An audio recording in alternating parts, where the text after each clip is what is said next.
Good afternoon. Welcome to those of you who are gathered here with us in person and to the community gathered with us also on Zoom as a webinar. My name is Ruth Langer, and I am the Interim Director of the Center for Christian Jewish Learning. And my job today is simply to welcome you here, to welcome back Jim Carroll, who gave a talk about his book and with several responses here at Boston College. This room did not yet exist then. Exactly 20 years and 363 days ago. So we are glad to see that the book is continuing to have its impact and be a source of discussion. And we welcome you here today for a panel discussion with two of our graduating seniors from Boston College and their professor, Jesper Svartvik, who is the current holder of the Corcoran Visiting Chair in our center. And I turn the podium over to Jesper.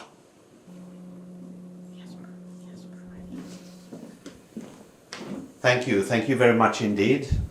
As part of a seminar this semester on Jewish-Christian relations throughout history, I have had the privilege to work with both Matthew Hanauer and Jack Engelmann in reading and studying James Carroll's book, Constantine's Sword, The Church and the Jews.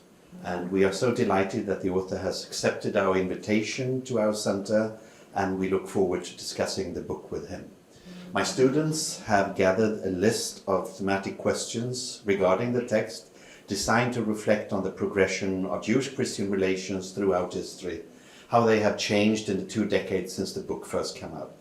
We would like to learn more about the impact of the book, what has been achieved, what still remains to be done in the area of Jewish-Christian relations. You've already heard about James Carroll. He's the author of 12 novels, most recently The Cloister, which the New York Times called Incandescent, and 9 works of non-fiction, including The Truth at the Heart of Lie, which was named the Best Book 2021 by Publishers Weekly. Other books include the National Book Award winning An American Requiem, House of War, which won the first PEN-John Kenneth Galbraith Award. His million-copy best-selling novel Mortal Friends will soon be reissued by Blackstone Press. His oped column appeared weekly in the Boston Globe for 23 years. He's a fellow of the American Academy of Arts and Sciences and a founding member of Writers for Democratic Action. Now, published in 2001, Carroll's book magnificently and with soul-searching surveys the 2,000-year history of Jewish-Christian relation. I often use this book when giving courses together with Yad Vashem in Jerusalem, the Center for Holocaust Research, Documentation, Education and Commemoration. As Ruth said, 20 years have passed since the book was published. Much has happened in our world since 2001. So 2 decades later, it's time for a retrospective. Thank you, Jim, for accepting our invitation. And I now hand over the microphone to my student, Matthew Hanauer. Hello. Thank you, Professor, for your introduction, and thank you, Mr. Carroll, for joining us today. I want to start with a discussion of some of the imagery at the beginning of your book. You open your book with a striking image of the cross placed at the gate of Auschwitz in the 80s. I wanted to start our discussion with the symbol because it's emblematic of the historical relationship between Judaism and Christianity. While the cross was placed as a religious site for Christians, its religious symbolism feels inappropriate when considering the atrocities committed against the Jewish people at the site. What makes this site so striking is the difference between communities. For Christians, the cross is a symbol of salvation, while for many others it remains a historical image of oppression. Can you speak to the dual nature of the cross as a symbol of redemption and repression and the significance of its location at Auschwitz? Well, first, Matthew, thank you for that very pointed question, a good place to start our conversation. I'd like to ask your indulgence, though, for a moment while I say a word of my own personal appreciation for being here. As Ruth said, it was my privilege to be here with my book being responded to and discussed by faculty at Boston College. It's hard to put into words what that event meant both to me and to this book. First to me, I'm not a scholar. And I have presumed in this book, and actually in a couple of others, to take on subjects that are deeply studied and mastered by scholars working for decades. And it was in a way an act of stark presumption of me to tell a story covering 2,000 years of history, in the course of which I stepped on dozens, if not hundreds, of special studies. And some of the scholars who reviewed my book, both here and elsewhere, were scholars who had devoted their lives to small pieces of the great story I presumed to tell. And at Boston College, my work was treated respectfully. It wasn't uniformly agreed with by any means, but it was treated respectfully.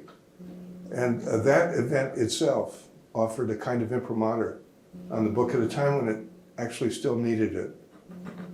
Happily, the book went on to make its own way in the world of universities and Jewish-Christian relations.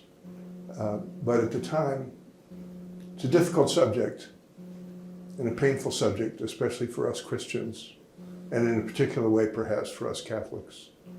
So for Boston College to receive the book, even if in some part critically, was a tremendous gift.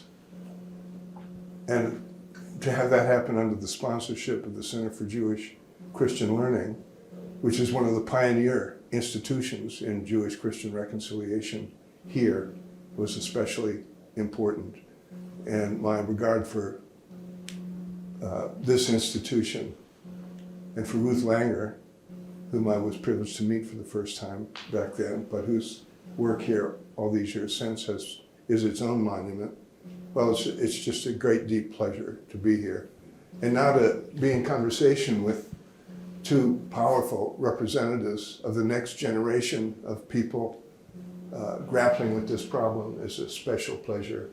And finally, Jesper and I have walked the streets of Jerusalem together, and I have learned so much from him.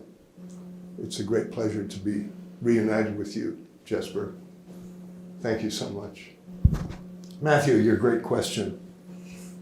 The cross at Auschwitz, let me presume you don't exactly know what that is. Perhaps you do, forgive me. But there's a very large cross. It probably stands up as high up to this ceiling on the wall. Well, the truth is I haven't been in Auschwitz in recent years, and I'm not altogether certain it's still there. It may not be. Does anyone know? I think it's moved. It may be moved. It's moved? Has it been? It's still there? Thank you. Anyway, the cross has its own provenance, which is powerful. Because when Pope John Paul II went to Krakow in 1979, the newly elected Polish Pope, he said Mass in a field outside of Krakow. The communist regime made it clear that people were not to attend that Mass. And many people who might have attended it had reason to fear for their place in society, their children's place in schools, their right to rent an apartment. It was not an easy thing to do, and the authorities clearly hoped that not that many people would show up. You probably know this. 1 million people went to that Mass. And the altar on the edge of the field, needing to be seen from far away, had this huge cross. And that's where that cross stood. And after Pope John Paul left Krakow, left Poland, that Mass, the theme of that Mass was Be Not Afraid. A young unemployed electrician named Lech Walesa was at that Mass. He went back to Danzig and used the souvenir pen that he bought at the Mass with the Pope's picture on it to sign the Charter of Solidarity, which was an illegal labor union. It should have been his death warrant. Be not afraid, the Pope said, and solidarity, and all that followed from that. So the cross emerges as a very precious thing, especially for Polish Catholics. There's a kind of moving impulse behind their wish to move it to Auschwitz. a sacred place of a different kind. But it's also an obscene place.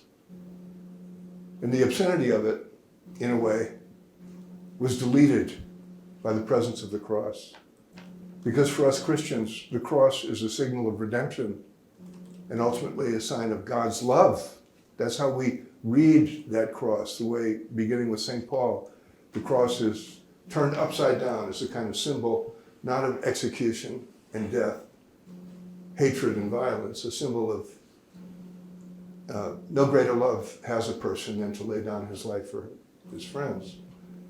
Well, the cross, whatever good intentions might have been behind putting it there, was deeply offensive to the Jewish community for very good reasons. We Christians have the temptation to look at Auschwitz through the lens of the cross, and we see hope and redemption. Jews have every reason never to look at Auschwitz as a site of hope and redemption. And the fear was, even though this wasn't maybe quite articulated, was that this was yet another instance of supersessionism, yet another instance of the Christian church stepping on Jewish sensibility, Jewish belief, Jewish experience, and replacing it. What is the story of the church and the synagogue? It's a story, alas, of replacement. The letters of Paul and other elements of the New Testament misread to understand the meaning of Jesus is to announce that the church has replaced Israel as the chosen people of God. And Israel has no more religious reason to exist, which ultimately down through history becomes Israel, the Jewish people, have no longer any physical reason to exist, which is, of course, epitomized in the death camp at Auschwitz. So there was a controversy in the 80s about that cross. And it struck me when I visited there, it was the beginning of my work on this book, as the perfect emblem of the problem between Jews and Christians. No matter what intentions there are now, we have to understand the history of this relationship if we're going to repair the terrible damage that was ultimately brought to a kind of climax in the death camps. So that's my response to your important question, Matthew, about the cross at Auschwitz. I've already touched on some themes that I'm sure we'll return to in our conversation. Absolutely. Thank you for that answer and for being here with us. I'd like to continue discussing this theme of supersessionism and turn it particularly to the idea of the sacred texts for both Christians and Jews. And the German-American theologian Kaufmann Kohler talked about John's gospel, referring it to as a gospel of Christian love and of Jewish hatred. And I think this quote really alludes to the horrific reception history and perceived supersessionism that many of the Christian texts have symbolized for the Jewish community, and the ways that verses such as John 8:44 have been used to demonize the Jews. And you wrote in your book that for many early Christian communities and throughout history, the Jew was the negative against which every positive aspect of Christianity was defined.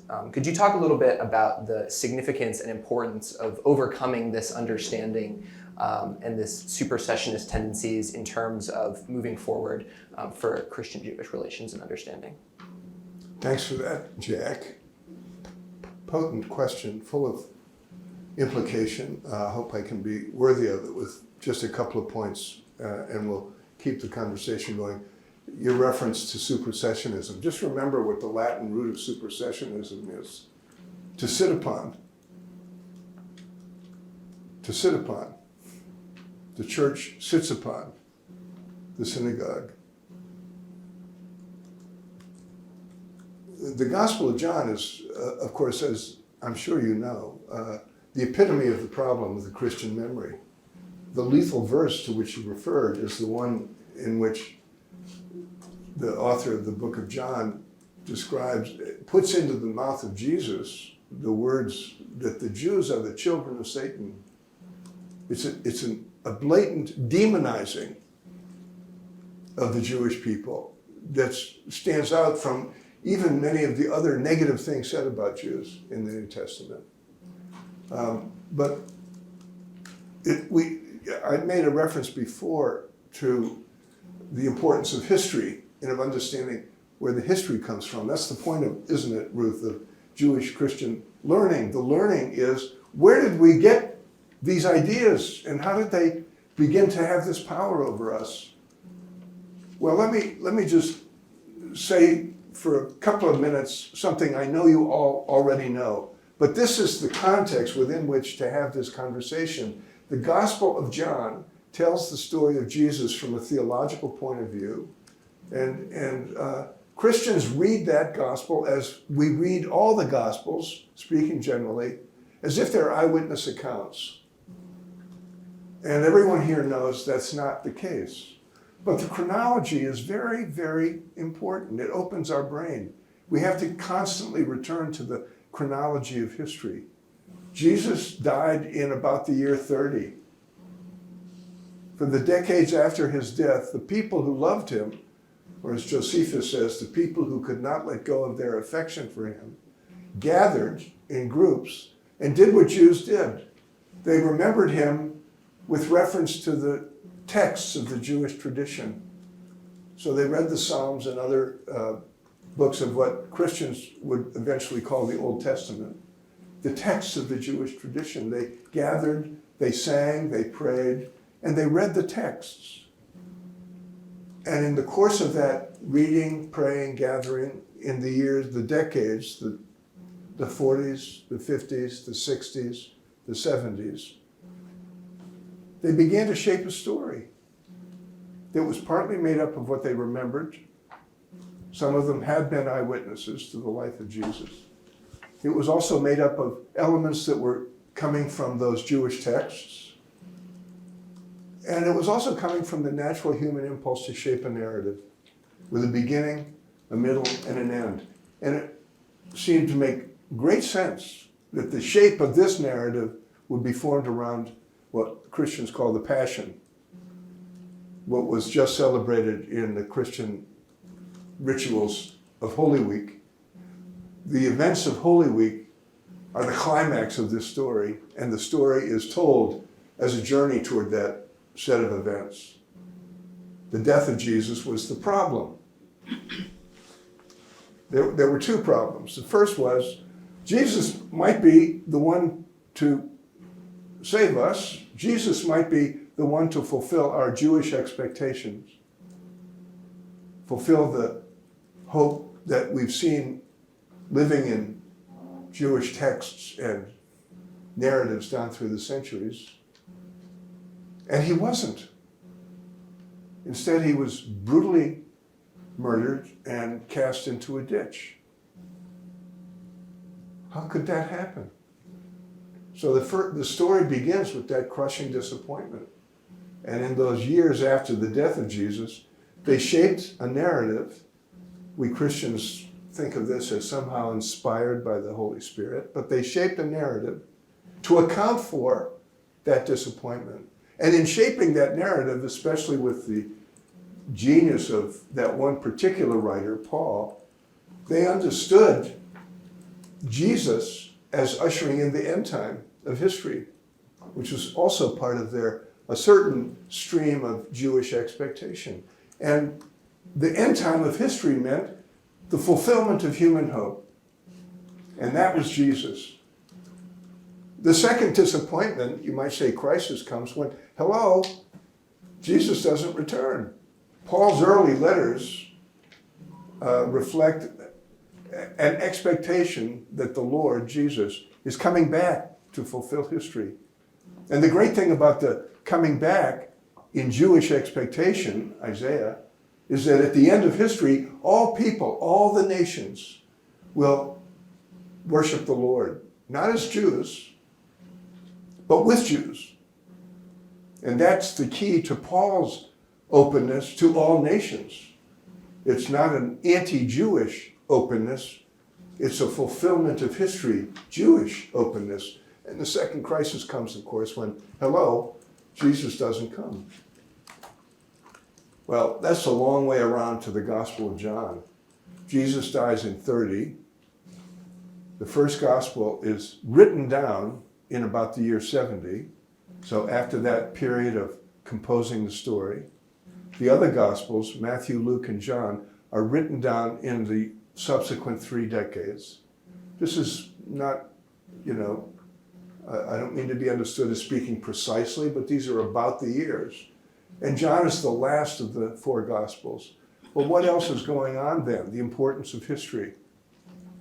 In the year 68 or 69, Jewish resistance to the cruel occupation by the Roman Empire of Palestine sparks a rebellion against Rome, which is brutally suppressed. You know this. And the key first moment is the destruction of Jerusalem and the temple in the year 70. The destruction of the temple is the great crisis in Jewish life. I'm speaking outside Jewish experience as a Christian, but this is how I understand it. The great crisis, because the question becomes, what is it to be a Jew without the temple? Which has located our piety, our faith, our belief, our hope for 1,000 years, most of 1,000 years. And now it's gone. Now what? Who are we if we don't have the temple? And that begins this critical crisis of identity for Jewish people. What is it to be a Jew without the temple? And soon 2 answers evolve. One, now more than ever, emphasis on Torah, study, observance of the law, kosher, Shabbat, the traditions. We keep the story alive. We honor the law of God.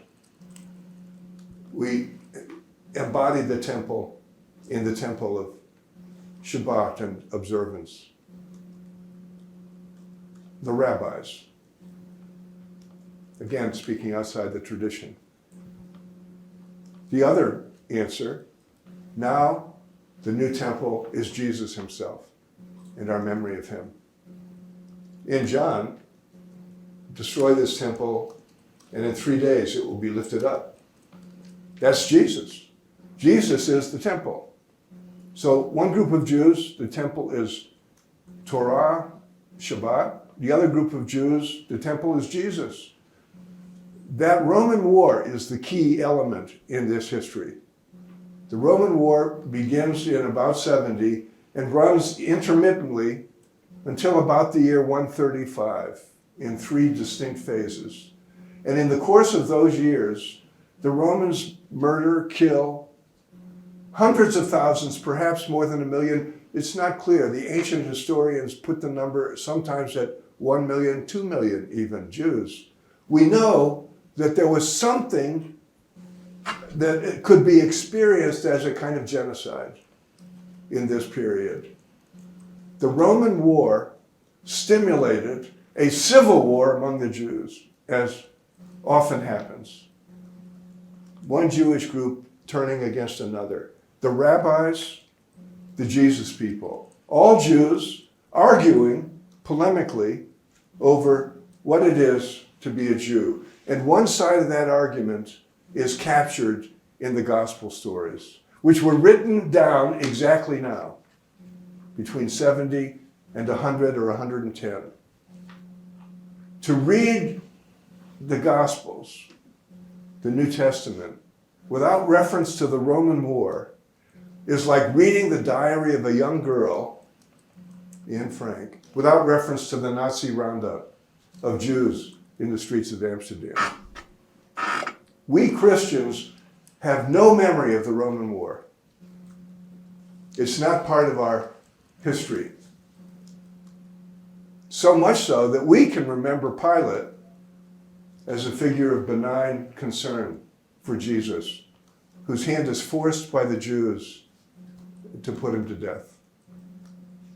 So reading the anti-Jewish elements of the New Testament, we must read them understanding this history and understanding them as a record of one group of Jews in conflict with another group of Jews in the overall context of a brutal war. So that when we read that polemical phrase, as in John, the Jews, we should supply, in parenthesis perhaps, those Jews who disagree with us Jews about the meaning of Jesus.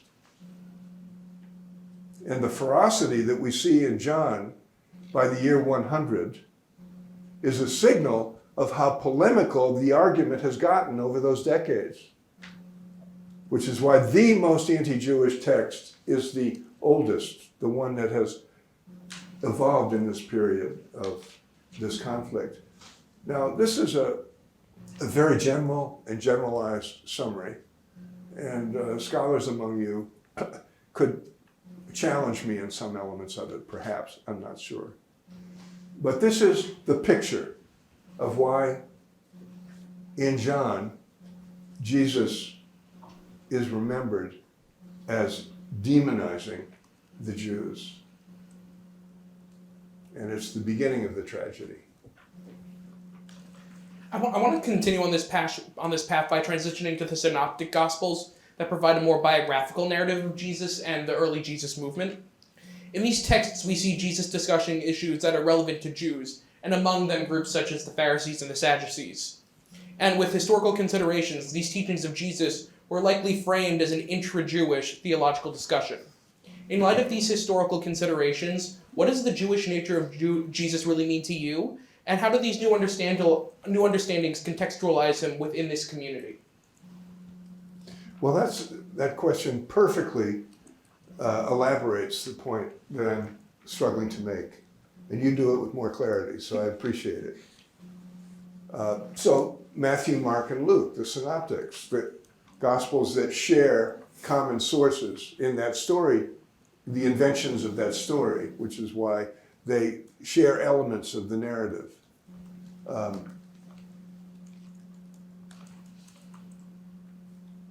We Christians read even those Gospels, which are not as ferociously anti-Jewish as John is, but we read even those Gospels making a critical mistake, because we read them as a story of Jesus himself against the Jews. Now, before I was referring before to the process of how these stories came to be. Remember that period from in the 40s, the 50s, the 60s, those 3 or 4 decades after the death of Jesus, people gathered and inventing a narrative that's partly memory, so partly historical, but imaginative, and always looking to make theological and hopeful points out of this very difficult and tragic story. Aristotle says every story has to be defined by a conflict. It's just a rule of storytelling. The conflict in the Gospels, speaking generally, is Jesus against his own people. In John, again, back to John, we have that powerful verse in the prologue. He came unto his own, and his own received him not. The story of Jesus is a story being rejected by his own people. They turn against him. They deliver him over to the Romans who crucify him. But their rejection is what's defining. The story falls into shape as if Jesus is not a Jew. As if Jesus is not one of those people. Every positive virtue of Jesus is told in contrast to a negative lack of virtue by the people of Israel. If Jesus is gracious,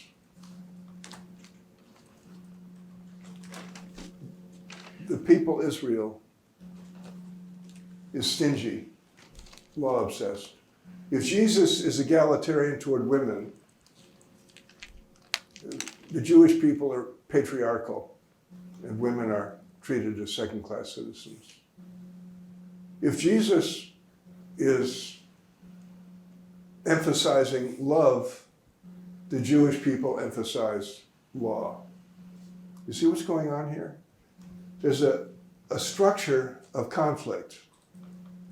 We often imagine that the bomb plant ticking away in the gospel that blows up into anti-Semitism is the Christ killer charge, that the Jews murdered Jesus. We assume that that's the bomb. It is a bomb, but it's not the only one, and it may not even be the most lethal one. The real bomb is this notion that Jesus isn't Jewish. The parable of the Good Samaritan that Jesus tells could just as readily be called the parable of the bad Jews. Remember the story? Some poor guy falls into the gutter, he's been beaten by robbers, he's left to maybe die. A couple of pious Jews are on their way to the temple. They cross the street to get away from him and keep going.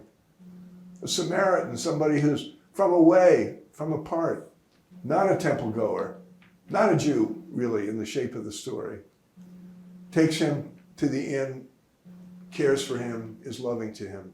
And Jesus invites Christians to identify with the Good Samaritan, not the bad Jews. That structure bubbles along just below the surface of the gospel story.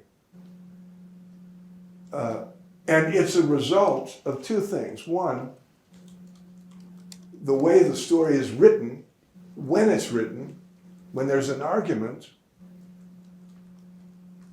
between two groups of Jews, but then after that Roman war destroys the Jewish center of the Christian movement in Jerusalem in the years between 70 and 135, and the Jesus movement is more or less dominated by 135, 150 by so-called Gentiles who don't know how to read the texts.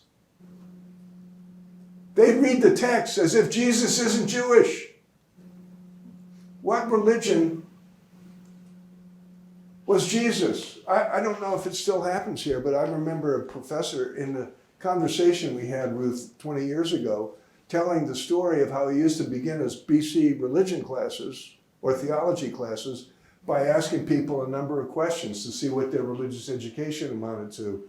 And one of the questions was, what religion was Jesus? I would have answered, when I was a freshman at Georgetown, I would have answered Jesus was not only a Catholic, he was an Irish Catholic. I mean, there was a kind of assumption that he was one of us. And in these more enlightened years, I suspect that many people would understand that the answer to that question is Jesus was Jewish. One student in that professor's telling raised his hand.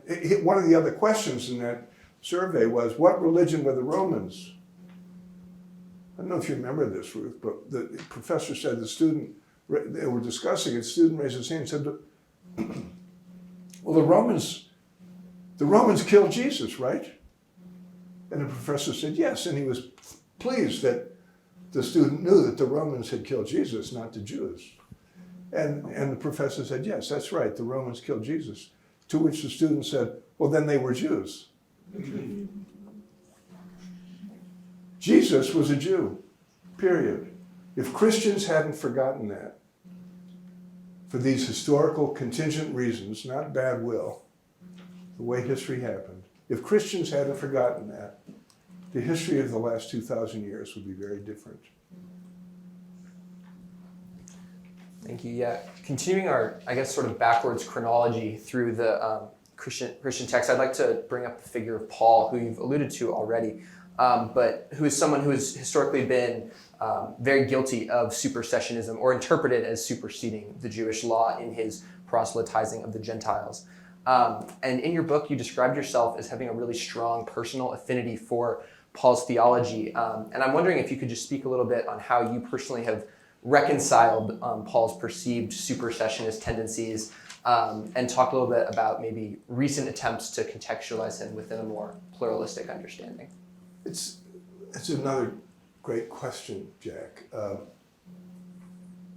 I probably should say that when I was a young man and embraced my ambition to be a Catholic priest, I joined a religious order called the Paulists, whose patron was Paul, which was the beginning of my own personal appreciation of Paul. And the Paulists are a wonderful religious order, very small, not like the Jesuits, but American, democratic, coming out of the best of liberal democracy in our country and helping to bring that spirit into the Catholic experience. But our greatest feast day every year on January 25th was the conversion of Paul. We had a great party, the conversion of Paul. And you know the story, it's in the Acts of the Apostles. Paul was persecuting the Christian movement. He was trying to put it out. And he was on a horse on his way to Damascus, on the road to Damascus, and he was suddenly struck by a vision from heaven, knocked from his horse and made blind. And in his blindness he saw that Jesus was the Lord. That's the story. And he stopped being a Jew and became a Christian. And that the conversion of Paul, January 25th, is often mythologized as the kind of beginning of the church, because Paul is kind of thought of as the one who pulled it together as the church. Well, again, it's a story. It's a good story, actually. It's not only not real, it's very damaging, because it invites us to forget the most important thing about Paul, as with Jesus, which was that he was a Jew, fully and completely a Jew, until the day he died. There was no conversion. There was an experience of Jesus that was powerful. We don't exactly understand how he came to it, because he never met the man, never laid eyes on him. But something in the power of that Jesus narrative that was being created by those people who loved Jesus and couldn't let go of their affection for him, something in that captured Paul. Paul experienced Jesus in the movement. And that's what's powerful. He experienced Jesus, the Jew, as a Jew. And it deepened his identity with Israel. And because he recognized Jesus in Jewish terms, in Jewish messianic hope, he expected Jesus to be ushering in the end time. And that's the most important note about Paul, which we Christians forgot because the end time didn't happen. And the conflict that we see in Paul, and there is conflict, and he does articulate conflict, grace versus law is a classic example of it, faith versus works. These are conflicts that in the long reading of Christians became identified as conflicts between Jews and Christians, or between the church and the synagogue, as if Paul was the church against the synagogue. They were conflicts within this man and within the people of Israel. Paul was open to Gentiles, which was a presenting problem with the Jewish tradition at that moment, but that didn't make him not Jewish, because that was one of the ways of understanding what it meant to be a Jew. Again, Paul expected the end time to begin when all nations would be brought into the worship of the one God of Israel. So his openness to Gentiles was an openness that belonged to his being Jewish, not to his being Christian. And that's the critical fact that we Christians must recover and hold on to. And the other important note about Paul, I've emphasized the importance of chronology, The Roman war begins in 68, 69, 70, the destruction of the temple. Paul knew none of that. Paul died in 64. All of Paul's writings between 50 and 64 are pre-destruction of the temple. And while the temple was intact and the center of Jewish worship, Paul worshiped.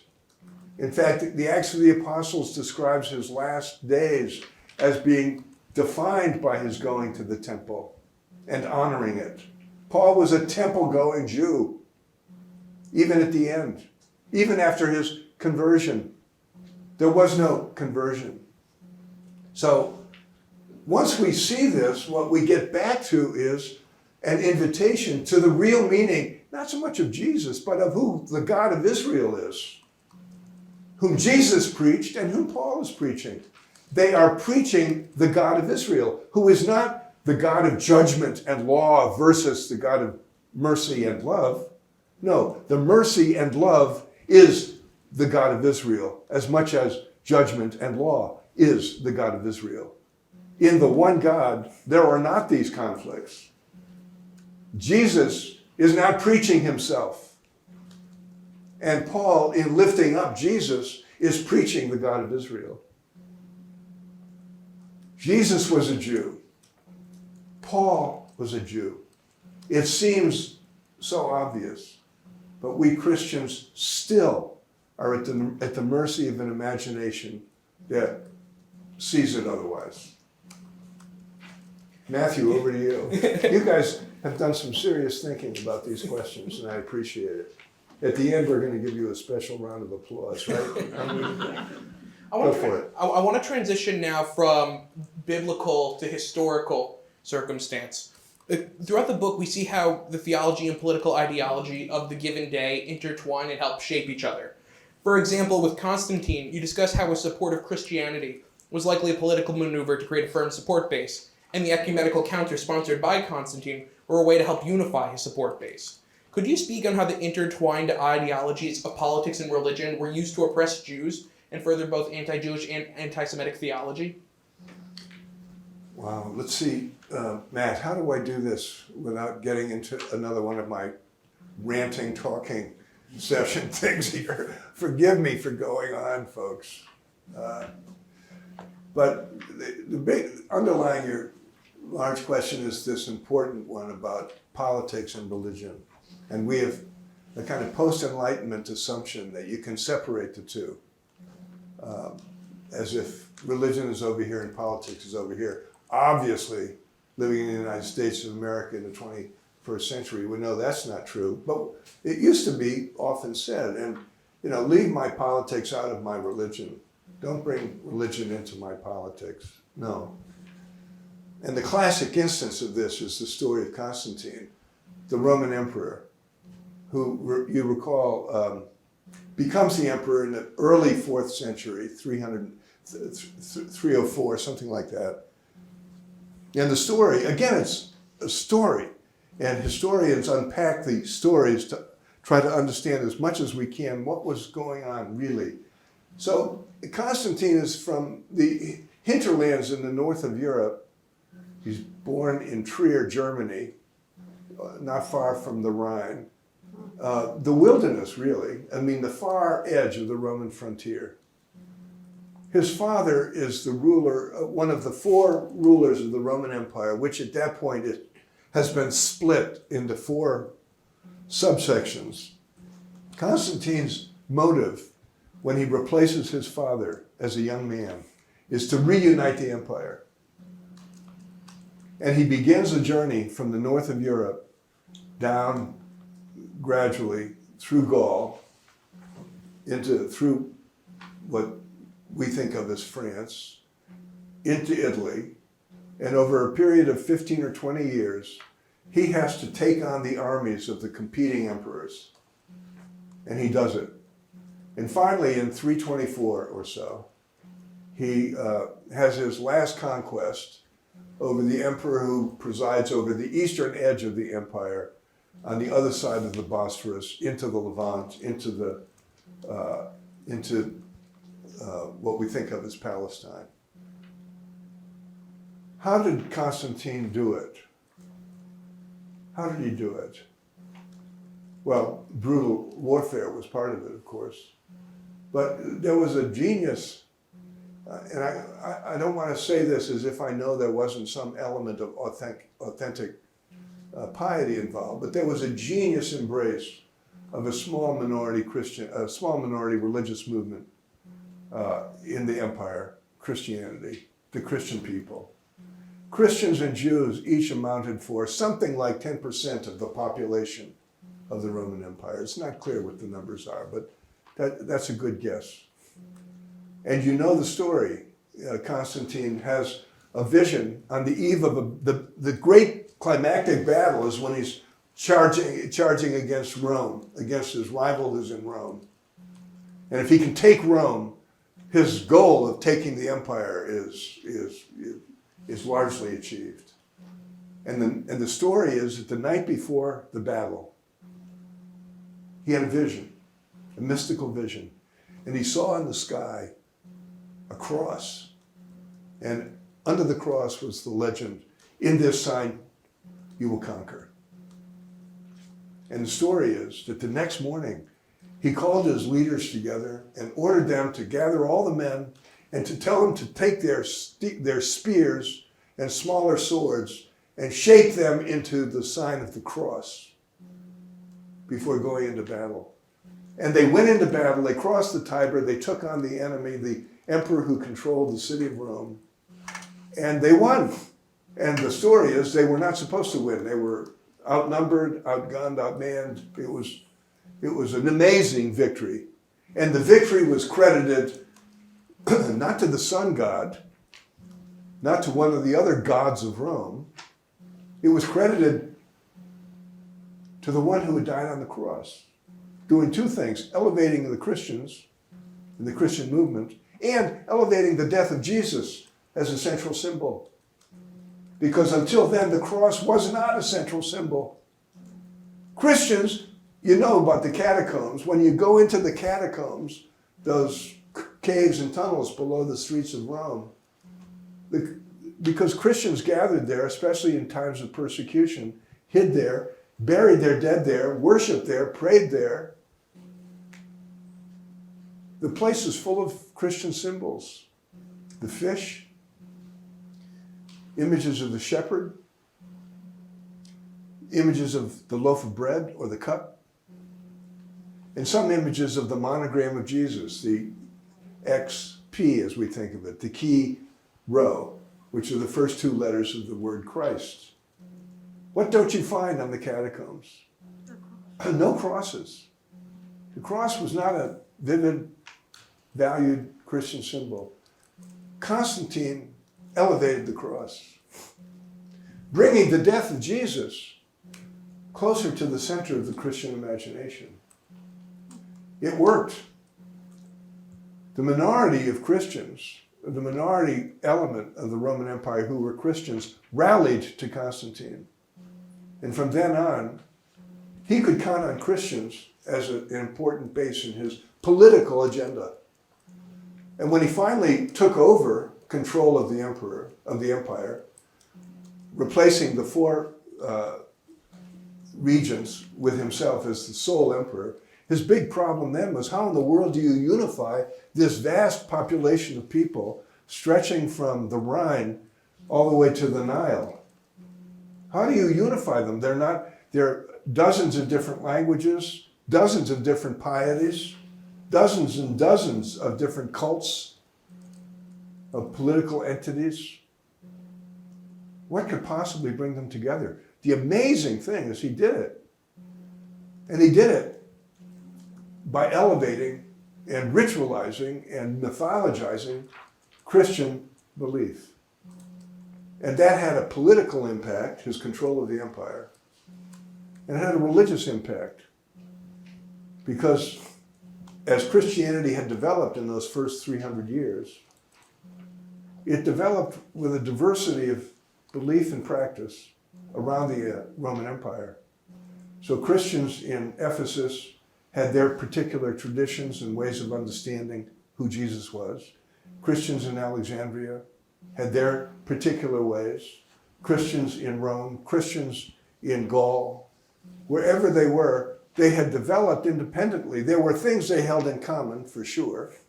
And by now, the texts are gelling as the texts of the movement, although they haven't been formally canonized as the Bible yet. But still, there's a kind of unity in the Christian movement, but there's a lot of diversity. Well, for Constantine, diversity was a problem because he wanted a unified empire under him. And so the first thing he did on this problem was call a council of bishops, the leaders of all those diverse Christian communities. He summoned them to come together. They met in the town of Nicaea in Asia Minor. The first council, it's thought of as the first ecumenical council, Nicaea. We Catholics, many Christians, still recite what's called the Nicene Creed. What's the Nicene Creed? It's a list of statements of what we believe, because Constantine put these bishops in a room and basically said to them, you're the theologians, you're the ones who understand the meaning of Jesus, I'm not, but you have to tell us what the meaning of Jesus is. And I'm not letting you leave until you give us a statement of what it is that we believe, so that I can go out and tell all these Christians, because I'm the emperor. I want everybody in this empire to know what we believe. The Nicene Creed is the loyalty oath that he asked for. And for us, it's arcane. It's full of phrases that can't mean too much to us, but that they were resonant with meaning for the people of that time. So that political diversity and religious unification became one project. And this is the beginning of orthodoxy. It's the beginning of, I believe what I believe, and if you believe something else, you're a heretic. And the diversity in the Christian world, soon enough, was not, it was never fully stamped out, but it was suddenly made criminal. And you could be put to death if you didn't believe what the creed tells you to believe. And we know that Christians began to kill each other over arcane arguments on the meaning of theology. But it goes to this large question that you've put your finger on, Matt, politics and religion. And additionally, in your book, we see this common thread that such a violent rejection of Judaism by both Christians and Europeans was not an inevitable theological event. Specifically, I found it interesting to read about Augustine and a stressing of the Jewishness of Jesus as an asset, and that there is a continued role for Jews to play as Jews after Jesus. Can you speak to the importance of Augustine's theology of do not slay them, and the theological role of Jews as both librarians and witness to prophecy? Well, it's the perfect next point, isn't it? Because if Constantine and the bishops are stamping out diversity within the Christian community, so Donatists believed, for example, that in order for the sacraments to be validly performed by a priest, the priest had to be a person free from sin. Virtue. Well, that's a loaded issue. I mean, for me to have access to the sacraments, the priest has to be sinless. Well, that was said no to. And pretty soon, if you were a Donatist, you could be put to death. You could be forced physically to renounce what you're believing. Well, pretty soon, the obvious question arose. Wait a minute, we're putting to death our fellow Christians over arcane disputes over the meaning of Jesus. Does Jesus come, I mean, as the theology of the Trinity develops, for example, Father, Son, and Holy Spirit, they're three equal persons of the one God. Well, how equal are they? Well, God the Father is actually more equal than God the Son. He's the Father. Well, no, the Son and the Holy Spirit are equal to, well, and the next thing you know, people are arguing over whether Jesus is comes from whether the Holy Spirit is generated by the Father alone or by Jesus and the Father. The filioque dispute. And people are getting put to death over this. And somebody looks around and says, wait a minute, we're putting each other to death over an argument about the Trinity? And there are these people over here who reject the whole thing? I mean, these Jews don't, what's the Trinity to them? They don't buy any of it. They don't believe in Jesus. They deny Jesus. They killed Jesus. They're the murderers of God. All of that.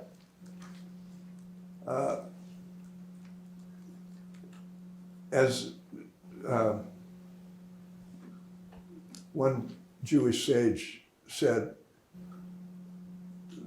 the final solution could have happened in the 4th or 5th century if it wasn't for the marvelous brainwave of St. Augustine. St. Augustine, coming in the early 5th century, late 4th, early 5th century, who himself is in favor of physical violence against Christian heretics, issues his own reading of the meaning of Jews and Judaism in the Christian world. And he develops a theology, an argument really, that gives the Christian world a reason to allow Jews to continue to exist as Jews in the Christian world.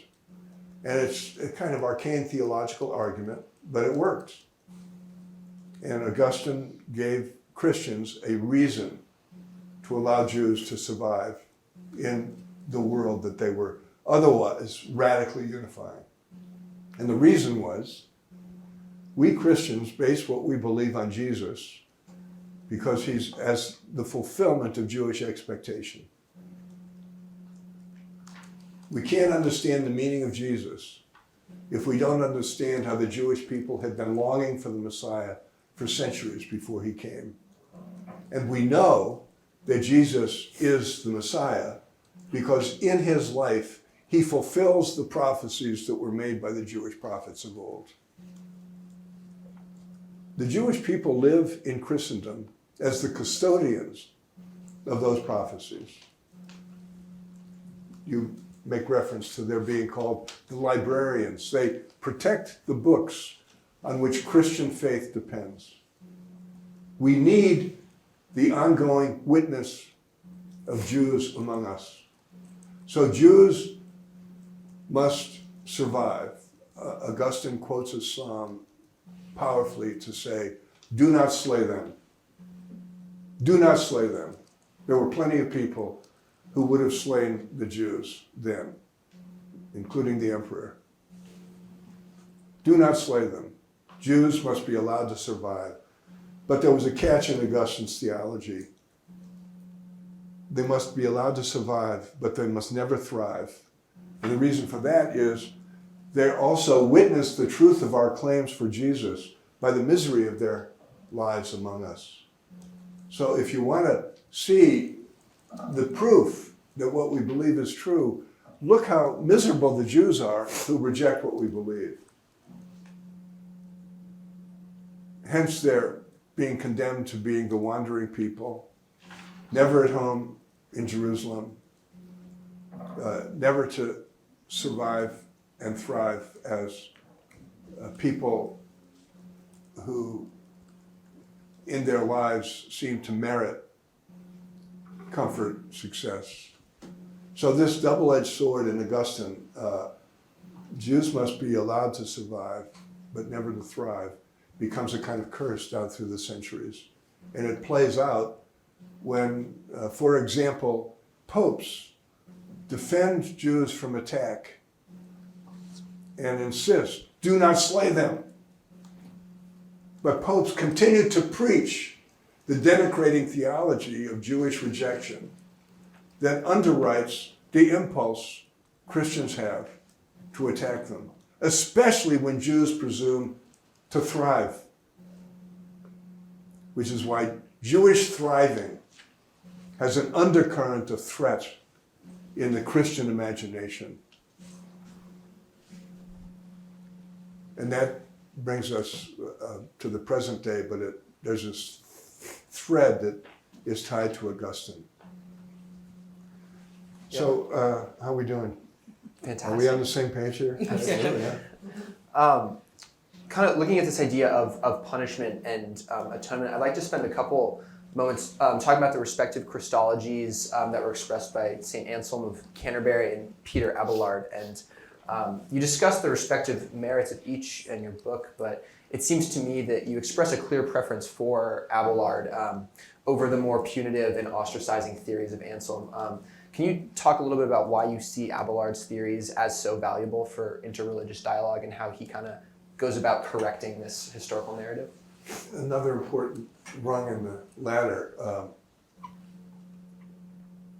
Let's see.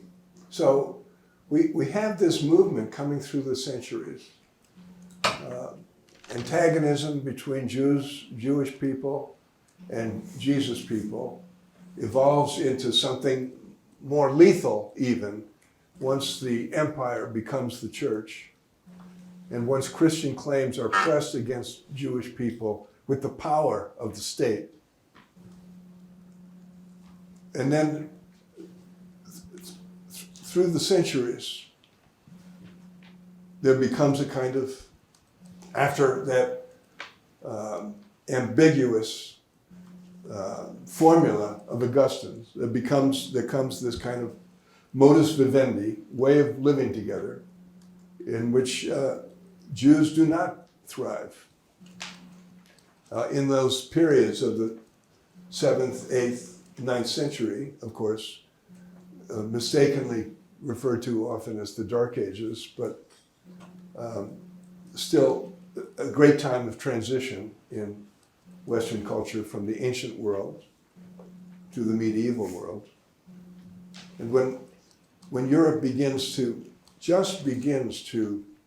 recover itself, not incidentally because of a new access to the great thinking of the ancient world, the Greek philosophers say, which is made available to Europeans through Jewish scholarship and Muslim scholarship in Iberia in particular, but not only there.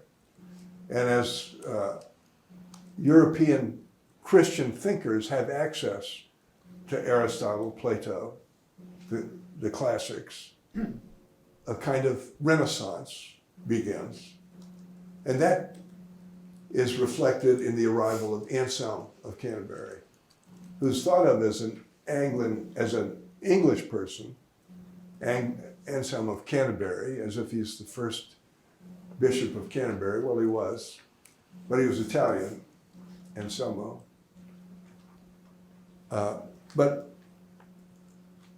And he's at the peak of his power in 1095, 1098, 1100. What's happening then? Remember, the other sort of theme in this story is the conquest of Jerusalem by Muslims, the taking over of the Holy Land, so-called Holy Land, by Islam, which has its own meaning for Jewish-Christian relations. But the insult of Islamic conquest of the place where Jesus lived and died, where he walked, is an open wound in the Christian imagination, in the Latin West in particular. And when the Latin West begins to recover economically enough to do something about that open wound, theology plays its part. So you know the date, the totemic date of 1096. That's when Pope Urban II, in a field in France, issues his great call for the First Crusade, which is a call to the Christians of Northern Europe to go to the Holy Land and take it back from Muslims. The insult that the Holy Land is controlled by the infidel. That's a call issued in 1095. The spring of 1096, tens of thousands of Europeans drop everything and join the crusade and begin this movement to the Holy Land. So our story, of course, shows up powerfully at this moment, because when Christians are on their way to be at war with the infidel far away, they once again are insulted by their experience of the infidel, as they called them, near at hand, who are the Jews. So as those Northern Europeans begin the trek to Jerusalem, they go down the great highway of Northern Europe, which is the Rhine River.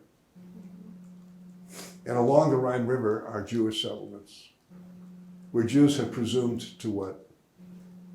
Thrive. Jews are thriving along the Rhine River. And in the spring of 1096, on the way to Jerusalem, Crusaders, this actual mob of people, wearing the cross emerges now as a powerful symbol of Christian impulse, wearing the sign of the cross on their breasts, on their tunics, on their shields. They attack the Jews in those settlements, killing thousands of Jews in the spring of 1096, not incidentally sparked mainly around the cultic events of Good Friday. The first assaults in Trier and Cologne, coming in Holy Week, when the murders of Jesus are avenged. So a dynamic is set loose. The enemy outside, accompanied by a search for the enemy inside. And that dynamic is structured into the Western imagination. Why is there a rise of anti-Semitism in the West when the war against Islam is ignited with power after 9/11? The enemy outside, the enemy inside. It's a very old pattern. You can't have a political event like this without a theological consequence. And that consequence shows itself in 1098, which is when Anselm, the greatest theologian of the day, what Augustine was to the early 5th century, Anselm is to the late 11th century. And Anselm published what is probably the most important theological treatise ever written, Cur Deus Homo. Why did God become a man? It's an answer to the old question about Jesus. Who is Jesus? And what do we actually believe about him? And if Jesus is God, why did God become a man? Explain this to me. And Anselm does explain it. And he offers this simple explanation. Because of the sin of Adam, a great gulf opened between human beings and the Creator. The Creator made the world and made us all, and it was an act of love, and God looked at it and said, this is good. But human beings said no to it and sinned, the sin of Adam. And as a result of that sin, a gulf opened up between God and creation. And that gulf was still open, and it was never going to close, because God was too much above us for us to ever make it up to him, and because none of us, even if we could, would have been worthy to make it up to him. Anselm read the story according to the structured imagination of medieval chivalry honor, the relationship of lords to vassals in a culture defined by feudalism. And a vassal could never make up an insult to a lord. If a vassal insulted a lord or committed a crime on the lord's domain, his only hope was to get a peer of the Lord to intervene on his behalf. Anselm used this political structure of feudalism as a way of understanding Christian theology. God had to become a human being in order to bridge that divide. And if God was a human being, then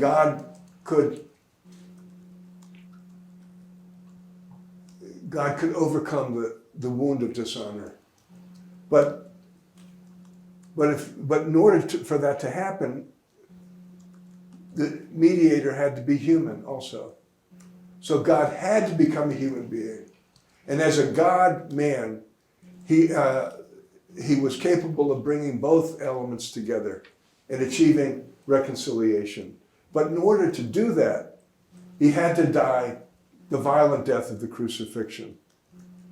All innocent, a kind of sacrificial offering in the old ethos of sacrifice, who appeased God. But this sacrifice was a divine being who therefore could heal that gulf. So God had to be a man. What is this? It's a violent theology that underwrites the violence of Catholic Christian politics at that moment. The Crusades are the first time Christians have ever claimed that violence could be holy. In Charlemagne, a couple of centuries earlier, priests on the eve of a battle would hear the confessions of soldiers because they were going into battle and what they were going to do was evil. There was no such ritual with the Crusades because going into battle as a crusader against the infidel was an act of virtue. Christians, the church, defining violence as an act of virtue, drawing on God the Father, violently requiring the death of his only beloved Son as the way he would be reconciled with his creation. As Anselm explained it, Jesus died on the cross to change the mind of God from judgment to mercy. No. So somebody says no to this. And it's another figure of power at that moment. Well, half a generation later, Abelard, Peter Abelard, who, like Anselm, was one of, if not the most prominent Christian scholars of the time. He was at the precursor to the University of Paris at the Cathedral of what preceded the Cathedral of Notre Dame. And Abelard said, Jesus did not come to change the mind of God. God never rejected God's creation. The effect of the fall, of the sin, was that human beings imagined that God rejected God's creation. Peter Abelard said, Jesus came to change the mind of human beings, not of God, so that human beings would recognize that God never stopped being the loving God who loved everything God had created. God never turned away from his creation. That's Abelard against Anselm. Obviously, the theological and political consequences of this argument are enormous. If Anselm wins the day, only associating with Jesus gets you across that gulf. Jesus is the bridge across which human beings can cross to God. And only by being part of the world of Jesus can you get across to God.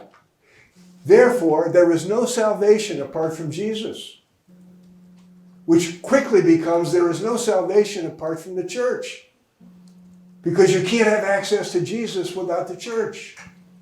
That notion, no salvation outside the church, begins now.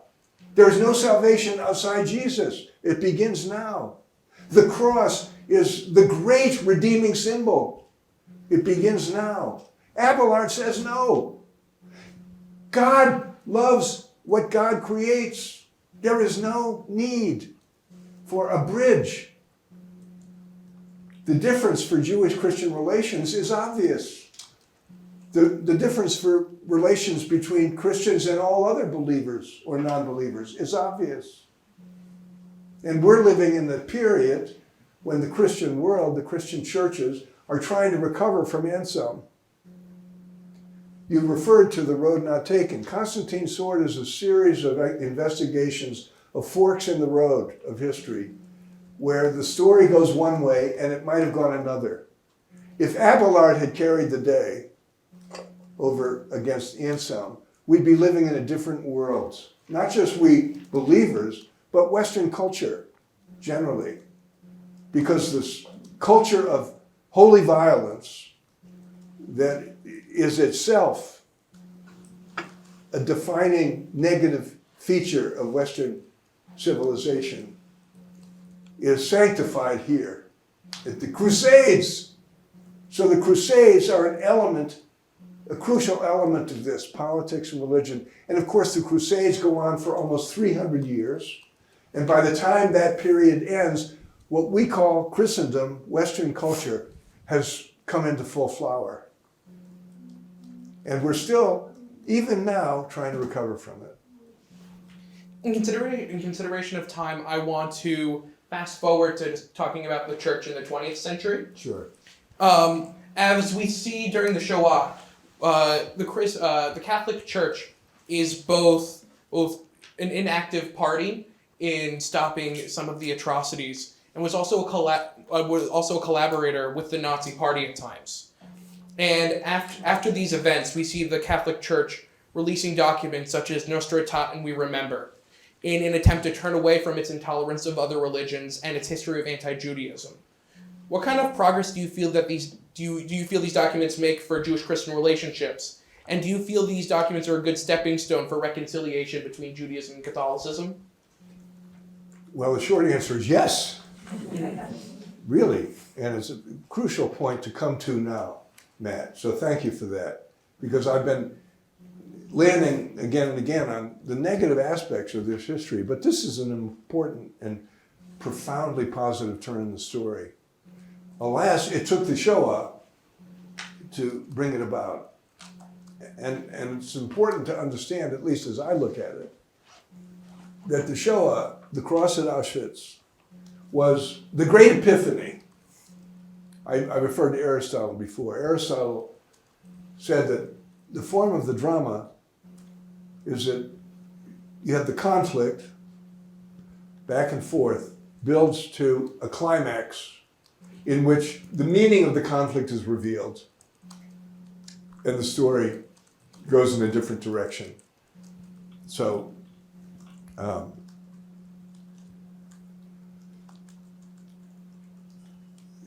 Cinderella. The Cinderella against the wicked stepsisters, against the stepmother, against the people who want the prince to do this, the people who want the prince to do that. She's the cinder girl. No, at the climax, when the slipper fits, the revelation takes place, and she is recognized as the princess, and they live happily ever after. That's the form of the story. The Shoah is the climax of this story. I'm not putting a redemptive spin on the Shoah, but I'm understanding the revelation that it was. The word Shoah can be translated as catastrophe, which is the word Aristotle uses for the epiphany in the drama. When you see finally what's at stake in all that's happened. At the Shoah, we saw finally what the cross has been doing all these centuries, which is why the cross at Auschwitz is so important.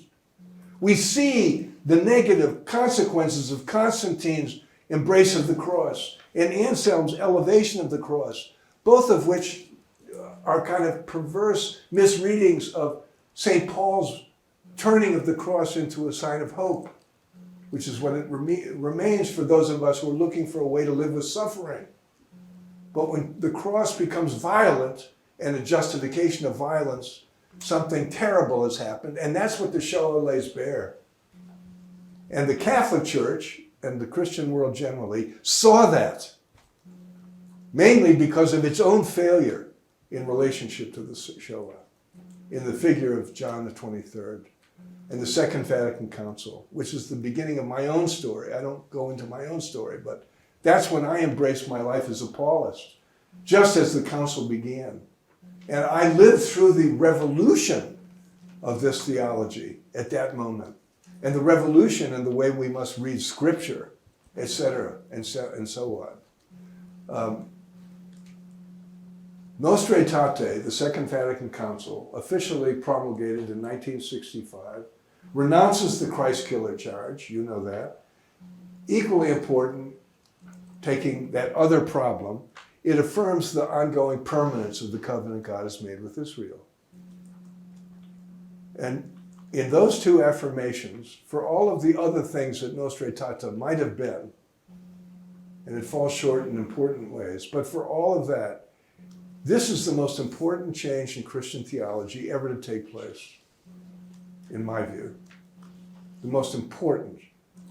And everything, we Catholics are at war with ourselves over a lot of small, relatively small, but actually large issues. The place of women in the church, a perverse notion of sexuality, the ordination of women, the pyramid power structure of the church, all of that, the great arguments over Catholic reform. None of those arguments go nearly as deep into the Christian imagination as what Nostra Aetate did. To say that the Jewish people are not rejected by God, are not guilty of the murder of Jesus, goes so deeply into the Christian imagination that we still haven't fully reckoned with it yet. Why? Because those affirmations are embedded in the Gospels, where we started our conversation. His blood be upon us and upon our children.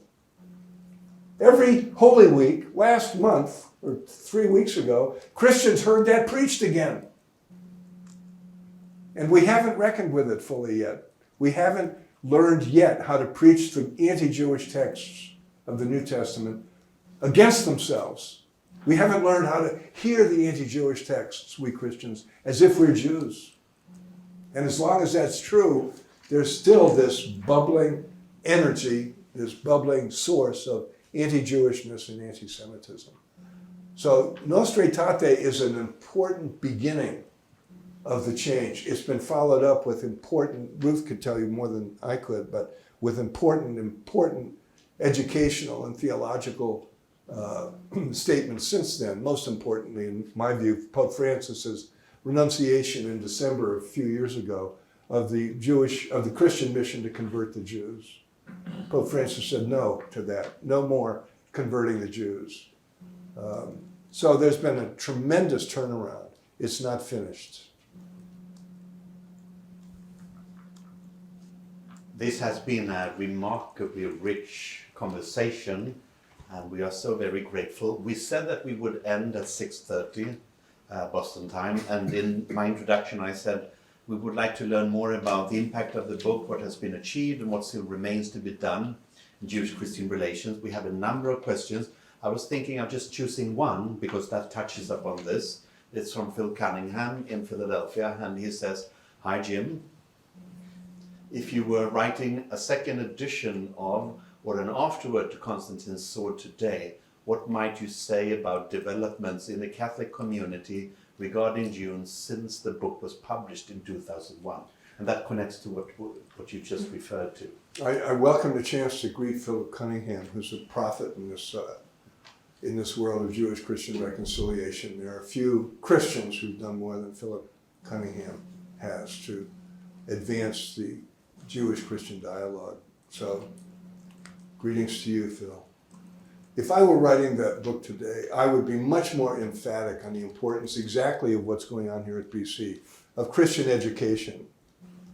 We have not at all successfully informed Christian education with the revolutionary implications of Nostra Aetate. And we see that, those of us who are presenting ourselves in Christian churches, especially in Holy Week, we see it every time we're confronted with a preacher. Christian preachers have not internalized that I was saying earlier in our conversation, that I apologize because it seems so obvious. Jesus was a Jew. St. Paul was a Jew. Period. Christians have not internalized that. Lip service is paid often, but people, even Pope Francis now and then slips into this old notion that Jesus is one of us and he's apart from the Jews. And that is a lethal, ongoing problem. Anti-Semitism is still with us, clearly. Everyone in this room knows that.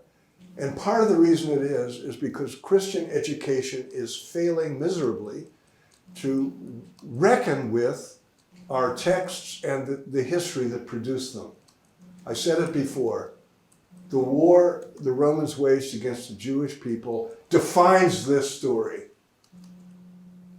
And until we reckon with the history that gives us our faith, elements of our faith will still be dangerous. And if I were rewriting or writing again Constantine's Sword, I would put this in much bolder language than I did then. Partly because naively, 20 years ago, I really thought that the corner had been turned in ways that it turns out not to have been turned. Thank you very much.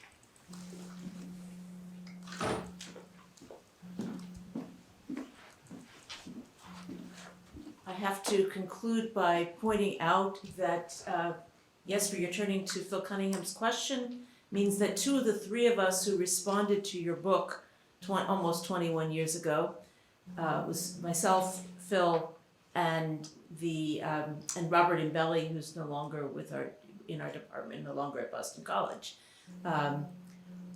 So that brings a nice closure to this discussion, and I was going to be trying to ask you, you conclude the book by calling for a third Vatican Council.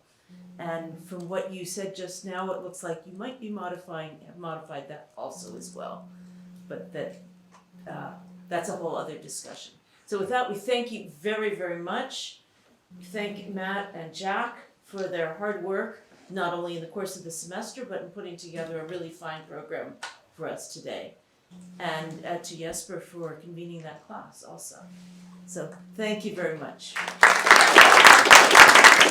if I could presume, I did promise Matt and Jack a special round of applause. Didn't I?